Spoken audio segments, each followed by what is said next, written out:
Ya, assalamualaikum warahmatullahi wabarakatuh. Alhamdulillah. Allahumma sholli ala Muhammad wa ala ali Muhammad, amma ba'du. Puji syukur kepada Allah Subhanahu wa taala, teman-teman semuanya. Mudah-mudahan pada hari ini kita semua masih diberi kesehatan oleh Allah Subhanahu wa taala. Ya, melanjutkan pembelajaran di tematik 6B ya teman-teman semuanya. Insyaallah pada hari ini kita akan belajar tentang cara penyesuaian diri tumbuhan terhadap lingkungannya ya teman-teman. Nanti juga bisa dibaca di buku ya. Insyaallah hari ini Kak Santo akan menjelaskan materi tersebut ya.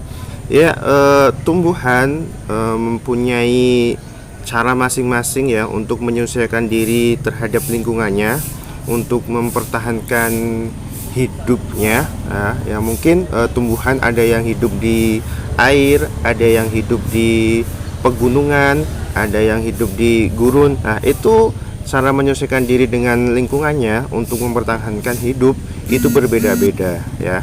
Nah, cara tumbuhan menyesuaikan diri dengan lingkungannya agar tetap hidup itu dinamakan dengan adaptasi teman-teman semuanya.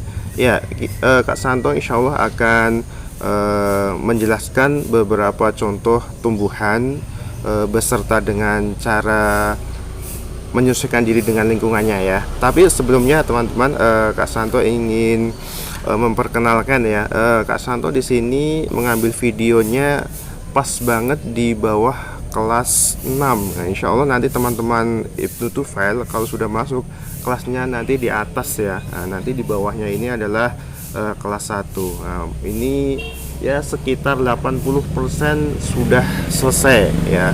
Tinggal nanti dikasih lantainya saja dan nanti penutup dinding sampingnya. Insya Allah mudah-mudahan nanti segera bisa masuk dan bisa menempati kelas kalian yang baru ini ya teman-teman semuanya. Oke, teman-teman, kita akan lanjutkan materi kita. Ya, Kak Santo akan memberi contoh tumbuhan dan akan menjelaskan cara menyesuaikan diri dengan lingkungannya ya teman-teman semuanya. Ya, yang pertama adalah tumbuhan jati ya atau pohon jati ya. Mungkin teman-teman sudah sering melihat ya tumbuhan jati ini biasanya tumbuh di hutan atau di pegunungan ya teman-teman. Nah, tumbuhan jati ini menyesuaikan diri dengan lingkungannya adalah dengan cara menggugurkan daunnya pada saat musim kemarau ya. Tujuannya adalah untuk mengurangi penguapan pada musim kemarau. Jadi tidak banyak air yang dikeluarkan oleh tumbuhan tersebut. Jadi tumbuhan tersebut masih tetap bisa hidup ya. Jadi nanti bisa dilihat pohon jati pada musim kemarau itu biasanya tidak ada daunnya.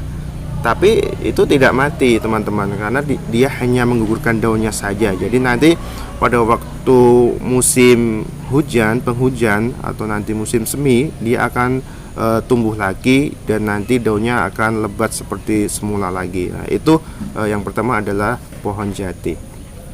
Dan yang kedua adalah tumbuhan kaktus. Nah, tumbuhan kaktus ini banyak kita temui ya. Mungkin di sekolah juga ada, di rumah kalian juga ada. Sebenarnya tumbuhan kaktus ini adalah tumbuhan di tempat yang kering ya teman-teman ya. Biasanya tumbuh di gurun ya.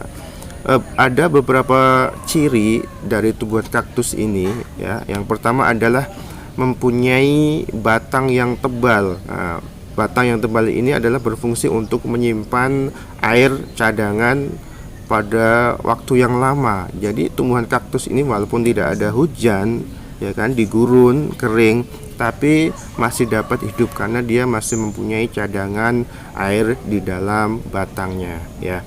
Nah, yang ciri yang kedua adalah memiliki akar yang panjang dan lebat. Nah, ini fungsinya adalah untuk menyerap air di dalam tanah.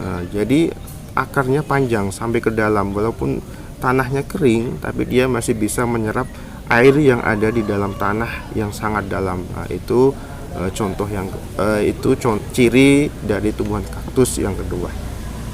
Yang ketiga adalah mempunyai daun yang runcing atau tajam, mempunyai daun yang seperti bulu ya. Ini fungsinya adalah untuk menangkap titik-titik air pada saat pengembunan. Jadi di samping air disimpan di dalam tubuh, di dalam akar, tapi juga bisa menangkap dengan daunnya yang kecil. Nah, ini di samping sebagai menyerap air, juga berfungsi sebagai pelindung apabila ada hewan atau makhluk lain ingin mengganggu kaktus tersebut. Nah, nanti akan terkena daunnya yang runcing tersebut. Itu untuk mempertahankan hidupnya, seperti itu. Itu untuk kaktus. Nah, yang tumbuhan yang ketiga, ya teman-teman semuanya, ya, adalah tumbuhan teratai. Ya, tumbuhan teratai ini bisa ditemui nanti di daerah-daerah sungai, danau, ataupun daerah-daerah rawa, ya.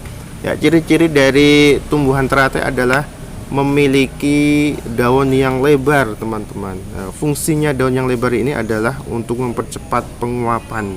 Nah, jadi karena sudah cukup air, jadi harus banyak penguapan, banyak air yang dibuang. Nah, itu salah satunya adalah daunnya lebar, jadi untuk mempercepat penguapan.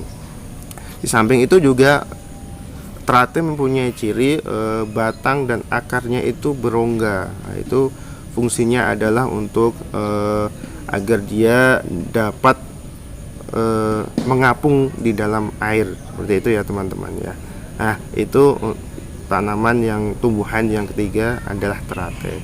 Nah, yang terakhir adalah tumbuhan pohon bakau. Nah, pohon bakau ini sering dilihat kalau teman-teman nanti ke sungai atau ke pantai. Nah, di pinggir-pinggir pantai biasanya nanti ada pohon, ya, ada pohon yang tumbuh banyak seperti itu, yang berjejer. Biasanya nanti dia akan tumbuh di sampingnya itu. Nah, itu dinamakan dengan pohon bakau. Nah, pohon bakau ini menyesuaikan diri dengan lingkungannya adalah dengan cara batang yang masuk ke dalam air itu bisa tumbuh, teman-teman. Jadi akarnya bisa ke atas. Nah, itu fungsinya adalah untuk bernapas, ya. Itu untuk mengambil nafas. Nah, itu yang keempat adalah tumbuhan bakau. Nah, mungkin selain 4 tumbuhan ini masih banyak lagi ya teman-teman, contoh tumbuh-tumbuhan yang bisa menyesuaikan diri dengan lingkungannya, ya. Di antaranya nanti teman-teman bisa cari sendiri.